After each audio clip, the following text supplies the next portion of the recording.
Hello friends and welcome to this another video on Authentic English. And today we're going to talk about the poem known as Gift of India by Sarojini Naidu. Now first of all, let me give you a little background and introduction to this poem. So this poem was written in 1915 by Mrs. Sarojini Naidu, who was a freedom fighter, a feminist, a poet and a follower of Mahatma Gandhi. So she was a lot of things. She was a freedom fighter, worked for women's rights, she was a feminist, she was a poet and also a follower of Mahatma Gandhi, and it is interesting to know that she fought for the attainment of Swaraj by our country. She was born in a Bengali family in Hyderabad. So she was born in Hyderabad, and you all must have read that poem in the bazaars of Hyderabad. Known as the Nightingale of India, her poetry features patriotism, nature, and life in general. Okay, so the important aspects of her poetry include patriotism, nature, and life in general. Now, first of all, it's important to understand that she was born in an India which was not free and which was under the British Raj. Now, we all know that, the life under the British Raj was not easy. It was, in fact, disgusting. And the present generation can never recognize and can never, kind of understand what the people that lived during that time went through. British, we all know, exploited India by every way for its resources, manpower, and everything in between. So, what happened was that during the time of the First World War, and since Britain was occupying India at that time, Britain chose as many as 10 lakh soldiers from India to fight in the First World War on its side. Okay, so Britain chose Indian soldiers to fight in the First World War from its side in the Allies. We all know that the First World War took place between the Allies and the Axis powers, and the Allies included Britain, USA, and all of those countries. And since Britain was occupying a lot of countries, it chose manpower from there to help it in winning the war. So about 1 million soldiers from India were, selected to fight in the war, and many of them died during the course. But when we talk about the First World War, their contribution is never recognized. And in this poem, Sarojini Naidu is urging all of us, to recognize what the Indians did. She talks about how Indians contributed in the war in every way, and yet they remain unsung heroes. They are not recognized for any of their brave, sacrifices. So this is what the poem is all about.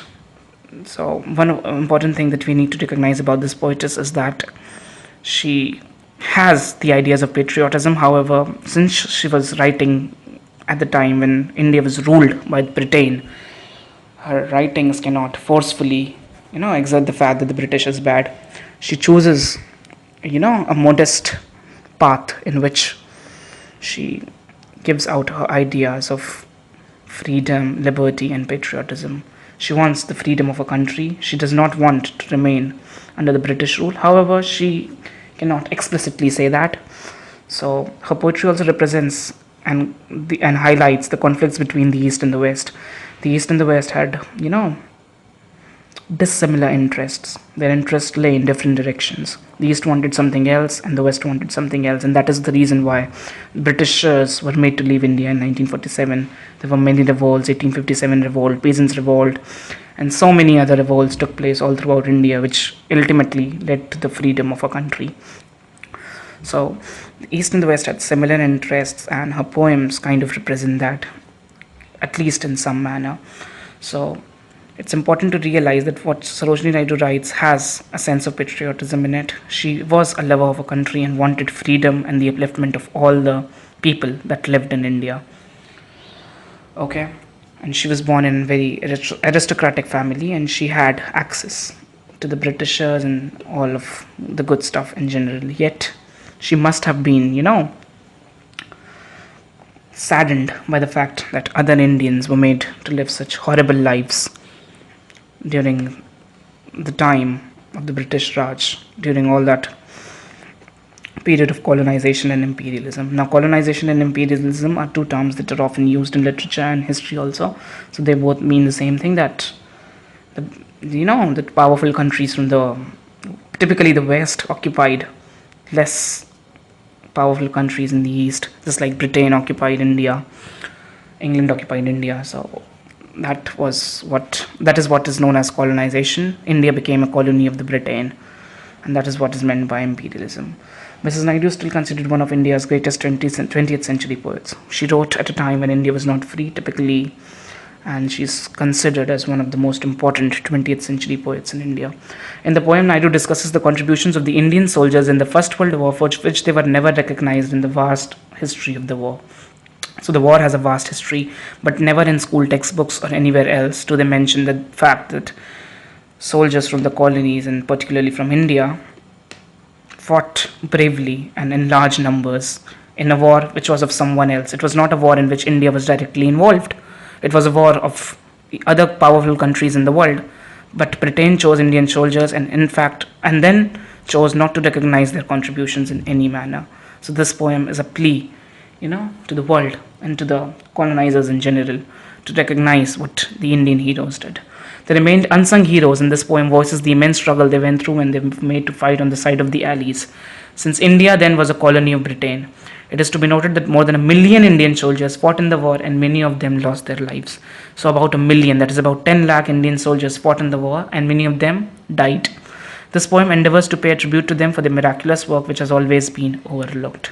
So this poem is kind of a tribute to them. Compare the poem with the popular song Mere Watan Ke Logo. So the song by Lata Mangeshkar also, talks about similar ideas that we have to, recognize the soldiers for their bravery. The poem discusses how Indian soldiers fought bravely in a war which their country was not directly involved in, while also talking about the diverse benefits that other countries obtained from India. So all the colonizers, Britain,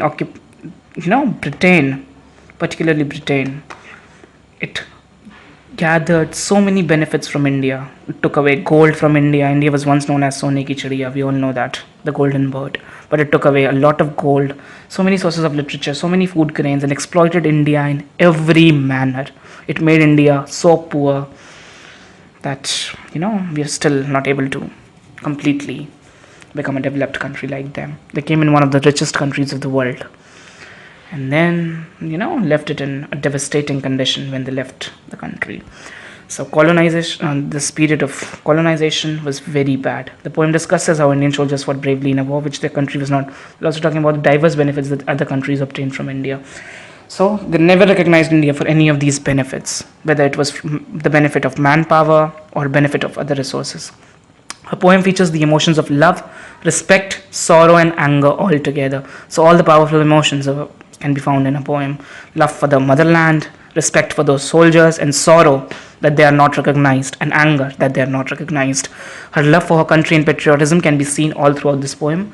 The narrator can be thought of as Mother India. So this poem can be thought of as being narrated by Mother India herself, who talks probably to the colonizers and to the world in general.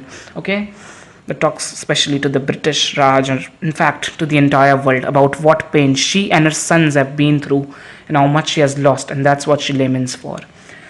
So Mother India talks about how much she has lost, how she has lost her powerful and, beloved sons. What are the beloved sons? The soldiers. India has lost so many soldiers. So much of human resource has been lost by India. Apart from food grains, textiles, and other such, monetary resources. She finally wants honor for her dead sons.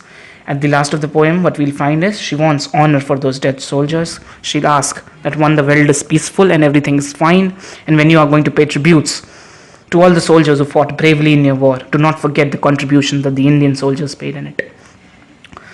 Okay, so the poem shows us problems that were created by the British Raj in India, how the British robbed India of its wealth, and how Indians always occupied an inferior position during the time. That is an aspect of the poem. So Indians always occupied an inferior position. It is one of the themes of the poem that Indians were never given their complete and total rights. They were always subjugated. They were always downtrodden. Okay? Thus the contributions of the Indian soldiers in the war need to be properly recognized. It just can't be ignored. It is very important that we recognize what the Indian soldiers in India in general paid, for the First World War. And probably the war would not have had such an outcome if people from the colonies, and particularly India, did not participate in it. And one of the notions can be this, that Indian soldiers were forced to participate in the war, which shows that how downtrodden Indians were during the time of the Raj. Now let's begin with the stanza-wise explanation of the poem. Is there aught you need that my hands withhold, rich gifts of raiment, or grain or gold? Lo, I have flung to the east and west, priceless treasures torn from my breast, and yielded the sons of my stricken womb to the drumbeats of duty, the sabres of doom. So in the first paragraph, the poet asks, the world and the colonizers. Mother India asks, okay, the narrator is Mother India, is there anything that my hands withhold, rich gifts of raiment, or grain or gold? Anything that you've needed, I've always given you, whether it is garments or grain or gold. India talks about the various things that she has given to the world, which include garments, cloths, a lot of fiber, like cotton, grain, gold, and other such rich gifts and precious resources have been given by India to the entire world, and particularly to Britain, who exploited India for such resources. Lo, I have flung to the east and west priceless treasures torn from my breast. India has sacrificed much of its resources for the benefit of all the world in general, for the benefit of the eastern countries, for the benefit of the western countries. Okay? Priceless treasures torn from my breast. This can imply that the treasures were sometimes forcefully robbed from her. So Mother India is of course sad to see how much she has lost for the benefit of this entire world. And she considers this as sacrifice. She is not very sad that she has been robbed of it. Instead, she considers them as sacrifice and takes pride in it. So, what Mother India says is that I have given everything that the world ever needed. In fact, I myself became poor to make others richer, and yielded the sons of my stricken womb, but most importantly, the sons of my stricken womb, to the dumb beats of duty, the sabres of doom. I have lost my sons. Mother India says that she has lost its sons, that is, her precious soldiers, and all those people who fought in the wars, and she has sent them away to the destruction and the menace of war. Swords of destruction. Sabres of doom means swords of destruction, which implies Mother India lost her beloved soldiers, her sons, by sending them away to dangerous wars. She has lost such great manpower and such great human resources.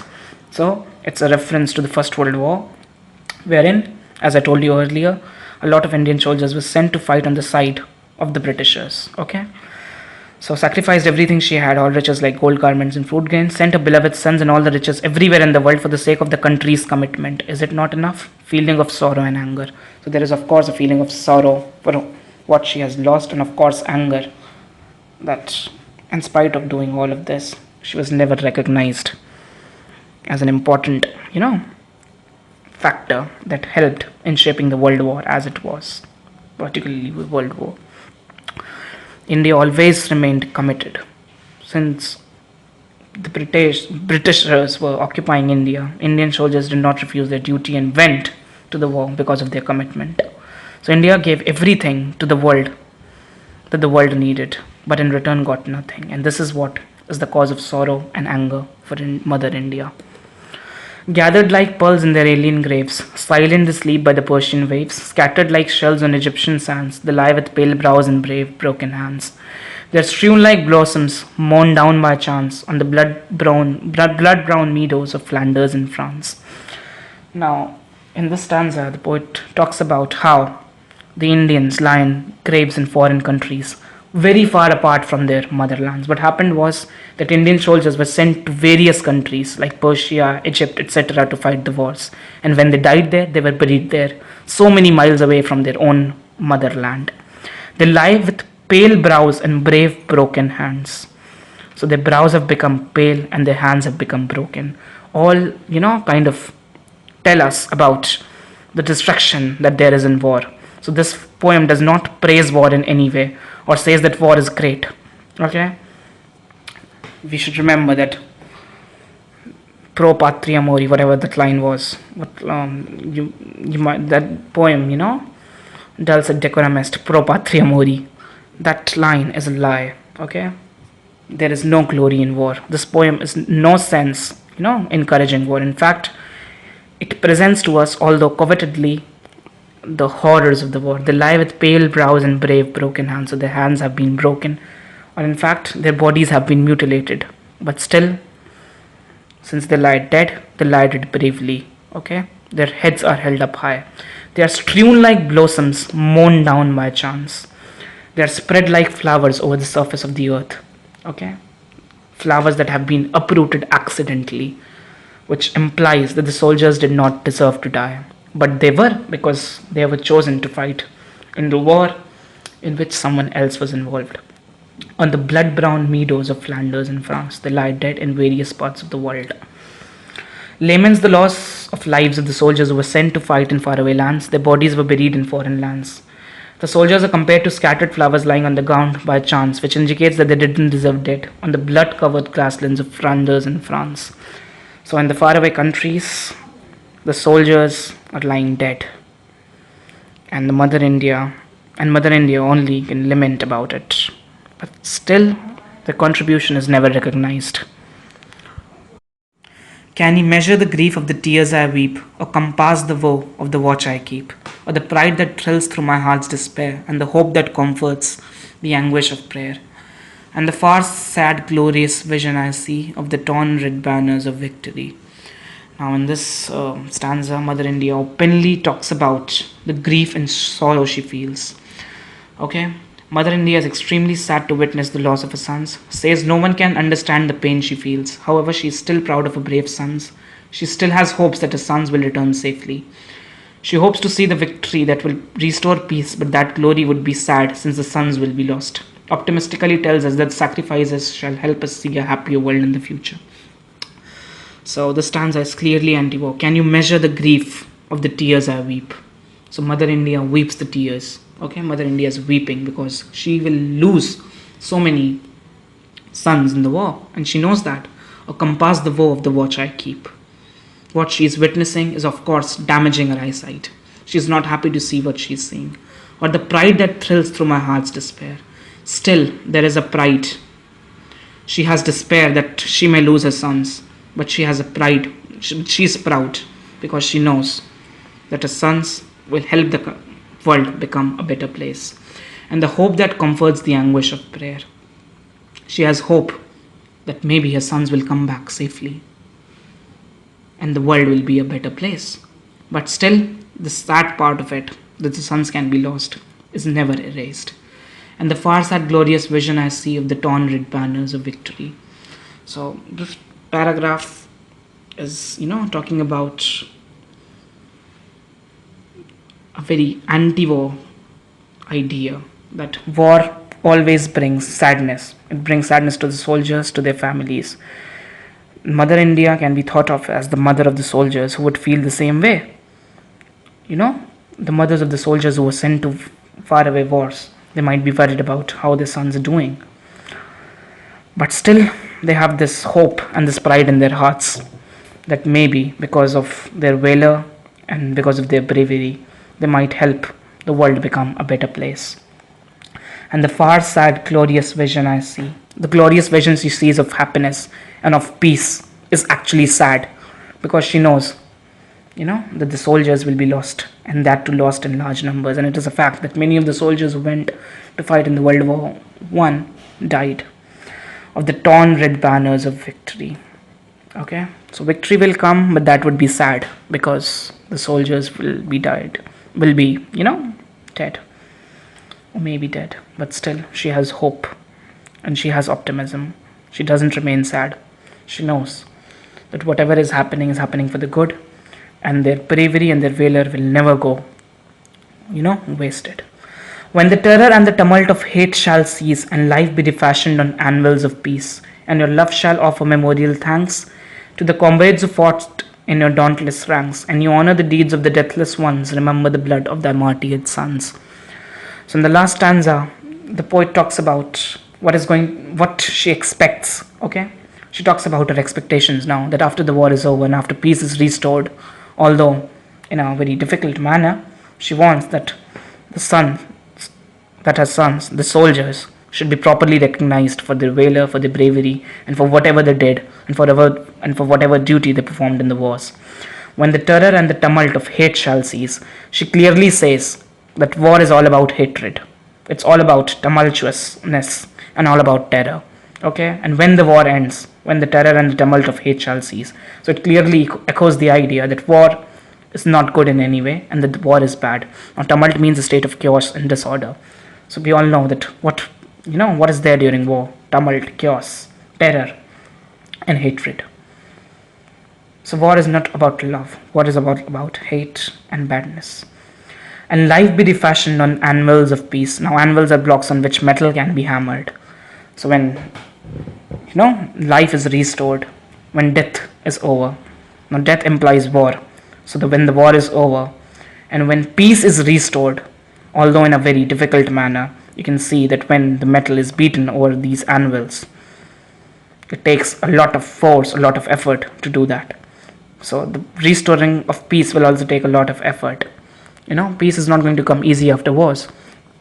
So the aftermath of war is actually very disgusting.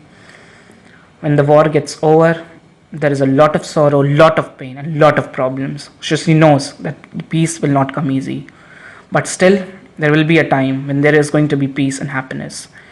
So she talks about that time. And life be refashioned on anvils of peace. And your love shall offer memorial thanks. And when you are about to offer memorial thanks to all those soldiers and all those, people who fought bravely in your wars, to the comrades who fought in your dauntless ranks, to all those soldiers who fought in your fearless ranks, who are a part of your army, and you honor the deeds. She's saying this to the colonizers, particularly the Britishers. Mother India is saying this. And you honor the deeds of the deathless ones. Okay? And you are honoring all that the martyrs and all that the deathless ones did. The deathless ones refers to the soldiers. They are deathless because of their bravery and valor. They can never die. They are always going to remain in our memories because of their valor. So deathless means immortal because of their courage. Refers to the soldiers who performed bravely in the wars. And so when you honor the deeds of all the deathless soldiers, of all the immortal soldiers that fought bravely in the war, remember the blood of their martyred sons. You also need to remember the contributions, particularly of the Indian soldiers who helped fight in the war and lost their lives or got wounded during all of that time. Talks about the peace that shall follow the war. Optimism and hope prevails. So there is an optimism and hope that reflects in the stanza. There is going to be a time when peace shall be restored. And Mother India expects the world to remember the martyrs of India who fought bravely in the war. Wants the soldier to be immortalized for their valor and strength. So their sacrifice of their lives for our country should not go wasted. So this is a very important aspect. Right now we are living in a generation which does not have to fight wars. So we do not realize how important it used to be and how, lives were claimed. It was like lives did not have any value in the course of war. So war is bad in all the ways. So this being one of the anti-war poems also talks about, the lives of soldiers. You can compare it with poems like The Small Pain in My Chest, and to songs like Ye Mere Watan Ke Logo, which talk about similar ideas. So this was all about the poem, and I know that you might have a lot of questions regarding this poem. So if you've got any questions, you may post them down in the comments, and I'm going to give detailed answers to all of them. Okay, just post them down in the comments below, and I'm going to answer each and every question that you people ask. I promise. And if you want more such literature videos, not just of ISC but also some other levels, just hit that subscribe button below. More videos are going to come soon, I promise. So consider subscribing, like this video, and share it with all your friends who might find this helpful. So thank you so much for watching. Bye bye, take care.